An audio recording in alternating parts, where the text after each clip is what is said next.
Hello दोस्तों, welcome back to my channel math Maggi. Video को like करें, channel को सब्सक्राइब करें तथा रिंग बेल दबाएं और हमारे वीडियो को शेयर करें। Thank you. Welcome back to my channel math Maggi. आइए आज हम लोग 10th क्लास के चैप्टर नंबर 5 में एपी के बारे में पढ़ेंगे। सबसे पहले एपी के कुछ बेसिक रूल हम लोग पढ़ लेते हैं, उसके बाद क्वेश्चन को सॉल्व करेंगे 5.1। तो सबसे पहले एपी कहते हैं किसे?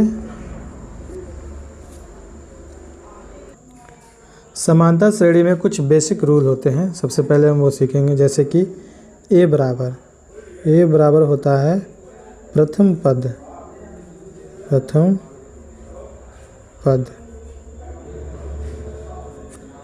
उसके बाद होता है डी, स्मॉल डी बराबर होता है सार्व अंतर।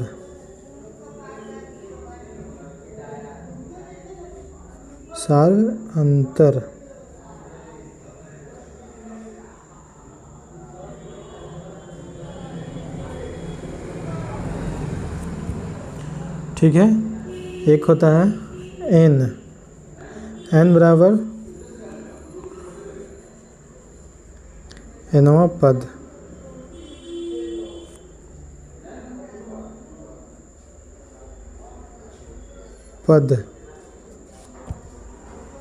जिसे टीएन भी बोलते हैं।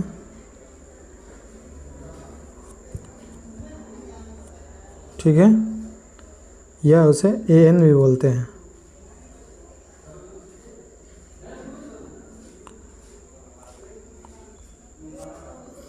एक होता है एल, जिसे हम लोग अंतिम पद बोलते हैं। अंतिम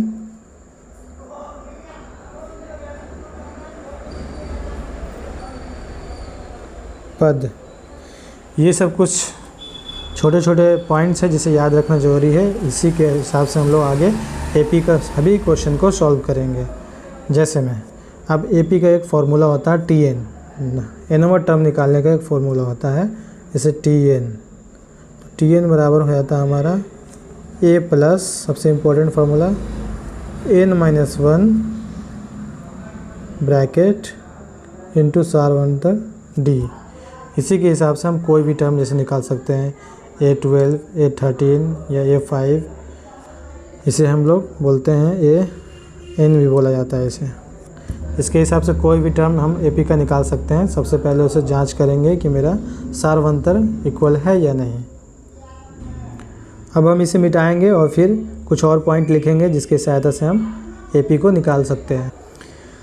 आइए हम लोग एपी का बेसिक रूप देख लेते हैं कैसा होता है। सबसे पहले एपी कैसे होगा, कोई भी टर्म एपी है या नहीं कैसे पहचानेंगे,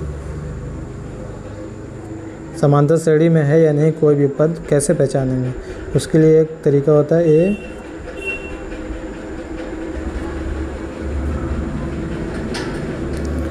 तो ए माइनस डी, फिर हो जाएगा इसका ए, फिर हो जाएगा ए प्लस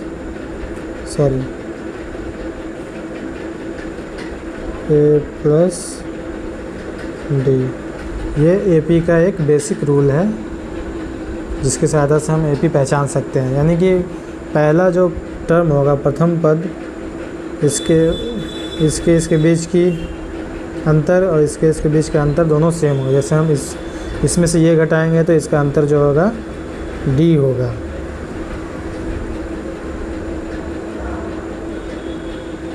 इसमें से ये घटाएंगे तो इसका भी अंतर हमारा डी होगा। तो इसलिए ये एपी में है। लिख सकते हैं कि दो पद के बीच की दूरी सेम आ जाए तब ये हम लिख सकते हैं कि एपी में है।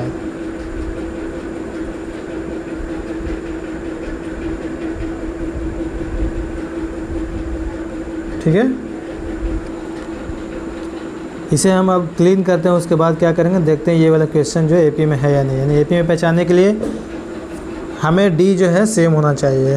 हर एक पद का जो सार्व अंतर है वो सेम होना चाहिए, इक्वल होना चाहिए, तभी वो जैसे D1, D2 हर एक जगह जो है सेम होना चाहिए, तभी हम उससे कह सकते हैं कि ये एपी में है। आइए इसे हम मिटाते हैं और फिर ये क्वेश्चन को चेक करते हैं कि एपी में है या नहीं। ठीक है,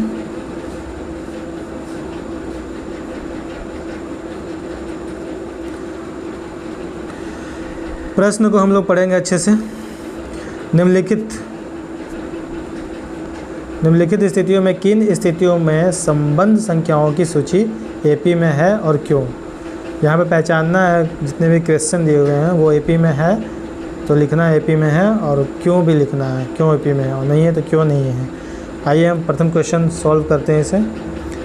तो प्रत्येक किलोमीटर के बाद का टैक्सी का किराया, जबकि प्रथम किलोमीटर के लिए किराया 15 रुपये है और प्रत्येक अतिरिक्त किलोमीटर के लिए किराया जो है 8 रुपया है। तो ये एपी में है या नहीं है तो क्यों, नहीं है तो क्यों, इसे हमें बताना है। आइए हम लोग सॉल्व करते हैं इसे। तो सबसे पहले तो प्रथम किलोमीटर के लिए किराया जो फिक्स है, जो कितना है 15 रुपया है। तो सबसे पहले हम लिखेंगे प्रथम किलोमीटर के लिए किराया 15 रुपया। उसके बाद हर एक किलोमीटर के लिए, प्रत्येक अतिरिक्त किलोमीटर के लिए किराया जो है 8 रुपया। कोई भी गाड़ी, ऑटो वगैरह जो मान लीजिए, जब वो पहला किलोमीटर जाता है तो उसको 15 रुपये लगेगा ही लगेगा। और अगर उसके बाद यहाँ पे लिख देते हैं फर्स्ट किलोमीटर,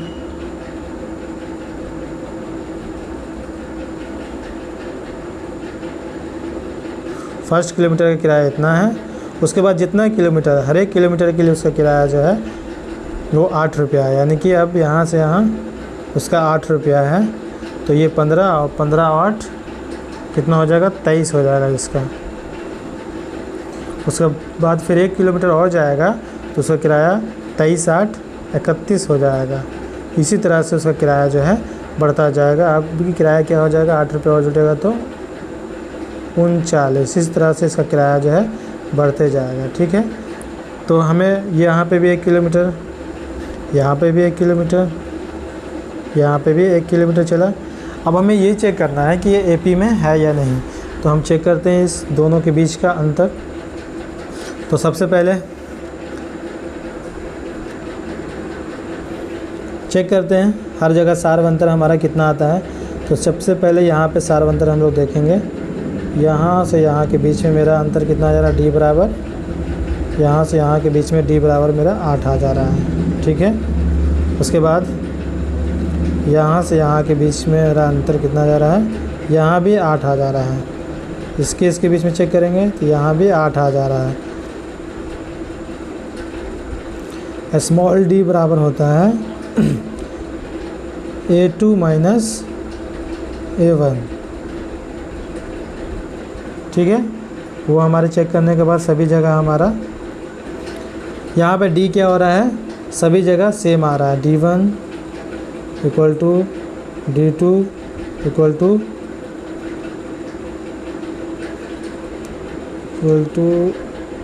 D3। ठीक है, इससे हम जान रहे हैं कि हर जगह डी जो है इक्वल आ रहा है, इसलिए ये एपी में है। हम कह सकते हैं कि एपी में है। तो हम लोग यहाँ पे लिखेंगे एपी में।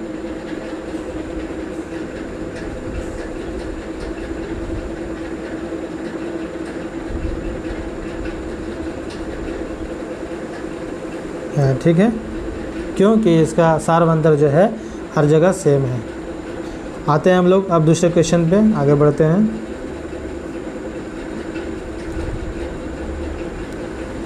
इसी तरह हम यहाँ भी चेक करेंगे किसी बेलन में उपस्थित हवा की मात्रा, जबकि वायु निकालने वाला पंप प्रत्येक बार बेलन के शेष हवा का 1/4 बाहर निकाल देता है। आइए हम चेक करते हैं। यहाँ पे मान लेते हैं कि इसमें 400 हवा रहा होगा। तो 400 रहा होगा, ठीक है। तो 400 में से 1/4 अगर हवा निकाला जाता है तो कितना निकला, 100। ठीक है, 100 हवा निकल गया तो कितना बचा। तो सबसे पहले 400 में से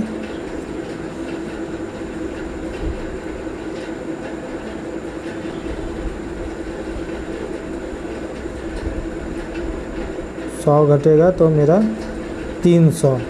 ठीक है, अब हम लोग 300 में से निकालेंगे, क्योंकि जितना बचता है उसमें से निकाला जाता है।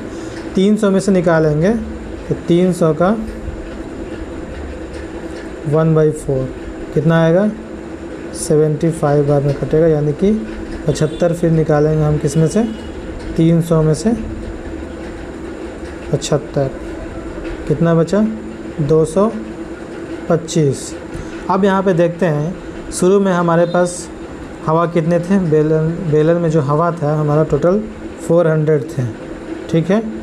उसके बाद हम जब उसमें से 1/4 यानी निकाले तो कितना निकाले, 1/4 हमारा होता था, 1/4 हमारा होता था कितना, 100। 100 निकाले तो कितना बचा, 300, ठीक है।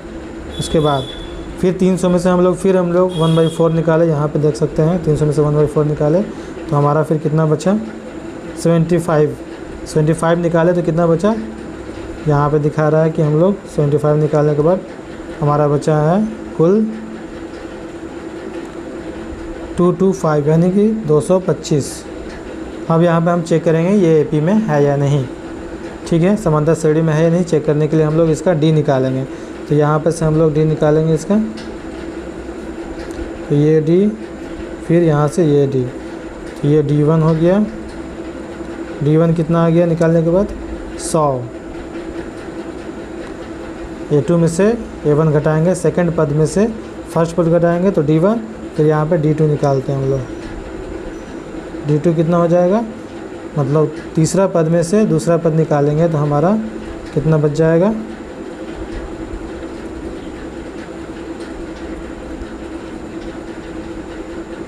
तो हमारा ये माइनस कितना हो जाएगा, 75, और यहाँ मेरा था कितना, -100। यहाँ पे देख सकते हैं कि मेरा D जो है नॉट इक्वल टू D1 जो है मेरा नॉट इक्वल टू D2 आया है, इसलिए ये AP में नहीं है। हम कह सकते हैं कि ये जो है समांतर श्रेणी में नहीं है, इसलिए ये AP में नहीं है, लिखेंगे हम लोग।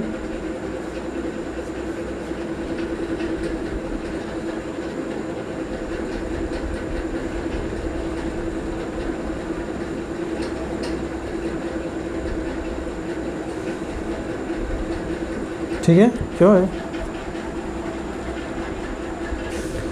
अब हम इस सॉल्यूशन को मिटाते हैं और फिर थर्ड वाले क्वेश्चन को सॉल्व करेंगे, ठीक है।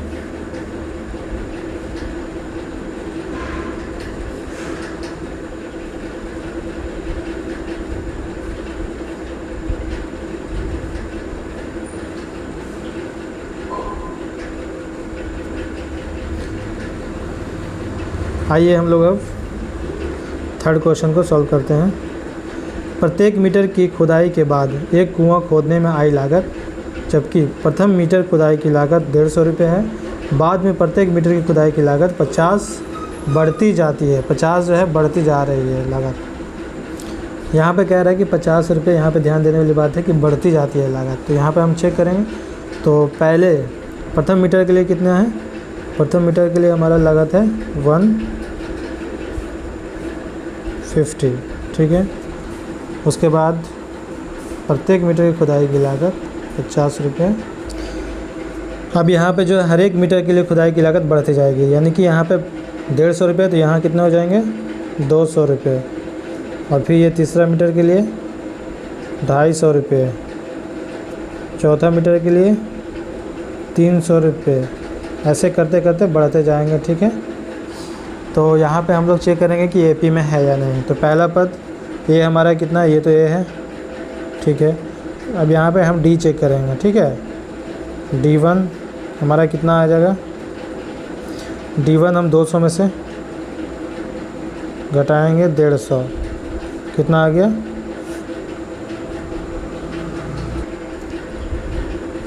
तो हमारा आ जाएगा यहाँ पे 50, ठीक है। फिर यहाँ पे D2 चेक करेंगे, D2 कितना आ गया, D2 हमारा 250 में से कितना घटेगा 200, यानी मेरा D2 भी 50 आ रहा है। एक बार D3 भी हम चेक करते हैं, 3, तो ये भी हमारा लगभग 300 में से 250, घटाएंगे तो 50,000 है। इसका मतलब D1 equal to D2 equal to D3 सब इक्वल है, इसलिए ये भी AP में हो जाएगा। हम लिख सकते हैं कि AP में है।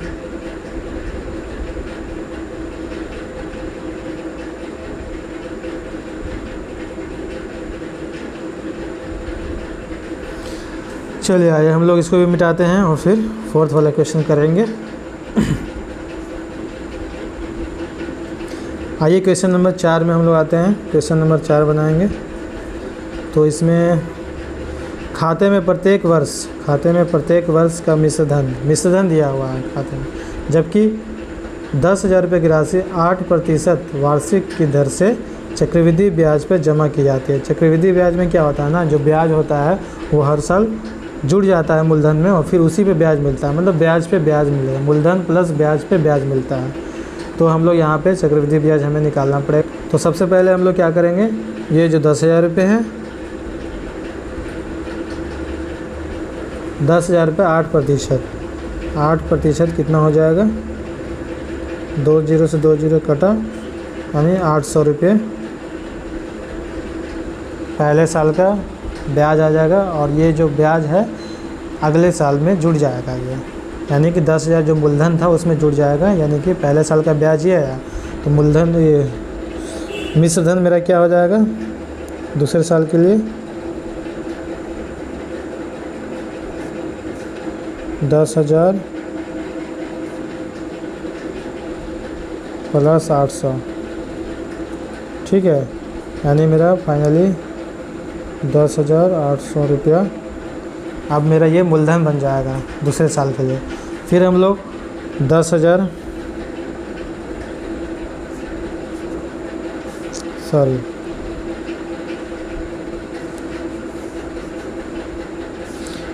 दूसरे साल के लिए 10,800, ये मूलधन जो है हमारा चेंज हो गया, 10,800 पे 8% हमारा बढ़ेगा वार्षिक ब्याज। तो फिर यहाँ पे हम लोग कट करेंगे 2 जीरो से 2 जीरो और फिर इसका ब्याज जो आ जाएगा 8 64 और 864 रुपये दूसरे साल का ब्याज। ये पहले साल का ब्याज था, ये दूसरे साल का मूलधन, ठीक है।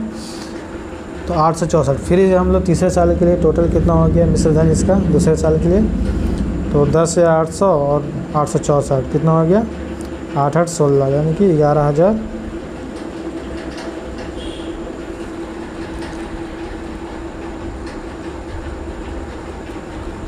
664 रुपया, यही होगा।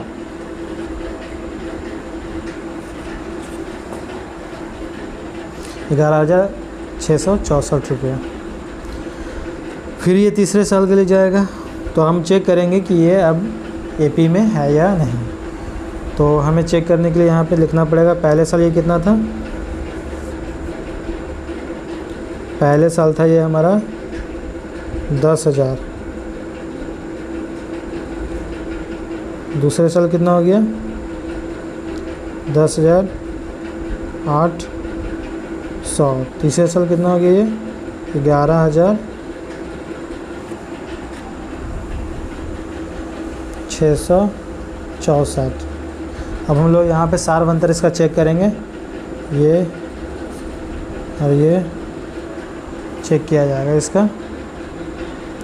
तो चेक करेंगे तो हमें पता चलता है कि यहाँ पर D1 जो है इसका कितना आ जाएगा, 10,800 में से 10 चल जाएगा तो हमारा 800 आ जाएगा इसका, ठीक है। यहाँ पे D2 11,664 में से 800 जाएगा तो 664 मेरा ये D2 आ गया, यानी कि यहाँ पे D1 not equal to D2 है, इसलिए AP में नहीं है।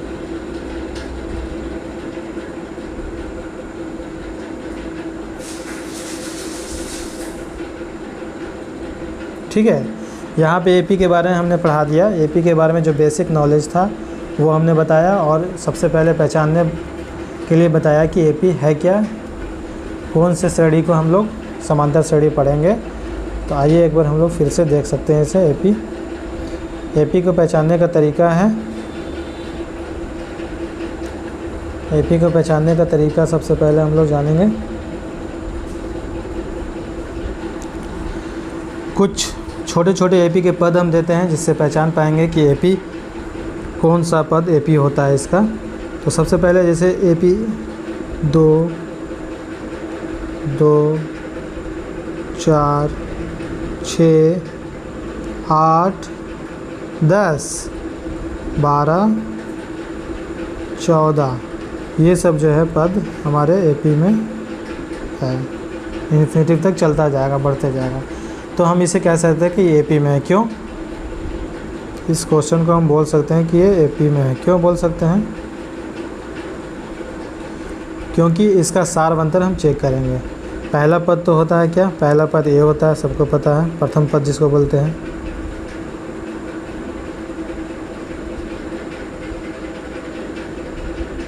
ठीक है। दूसरा पद A2, A1 या A2,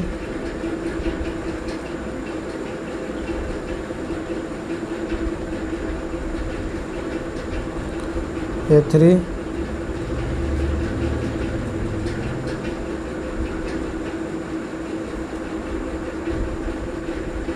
ठीक है। ये तो हम लोग जानते ही हैं। अब डी सारवंतर होता है, हमने शुरू में ही पढ़ा है। इसे अब मिटाते हैं।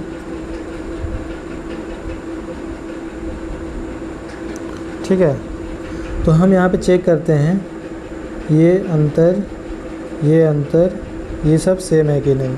कोई भी दो D1 D2 कोई भी दो D को हम चेक करेंगे, अगर वो इक्वल होगा तब हम समझ सकते हैं कि ये समांतर श्रेणी है। ठीक है।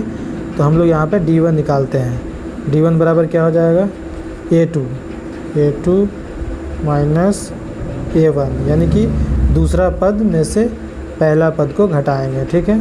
तो दूसरा पद मेरा क्या है? 4 है, और पहला पद क्या है? 2 है। घटाने पे हम क्या देखते हैं?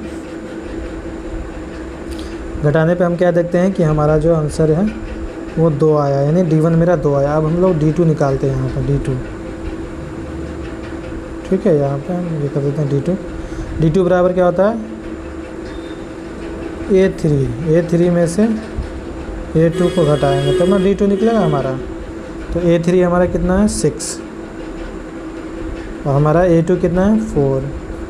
तो 6 में से 4 जाएगा, घटेगा तो 2 बचेगा। तो यहाँ पे हम लोग देख सकते हैं कि हमारा D1 जो है, D1 इक्वल टू D2 हो गया है। इसका मतलब ये एपी में है। ठीक है। हम कह सकते हैं कि एपी में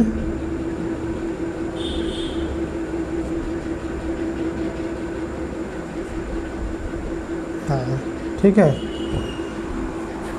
कई हैं, जैसे मैं कुछ और एग्जांपल दे देते हैं। जैसे में 5, 10, 15, 20, ऐसे कर करके कई हैं।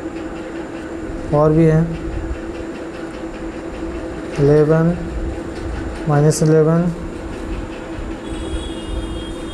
-8, माइनस में भी होता है एपी, -5, -2, ये भी एपी में है।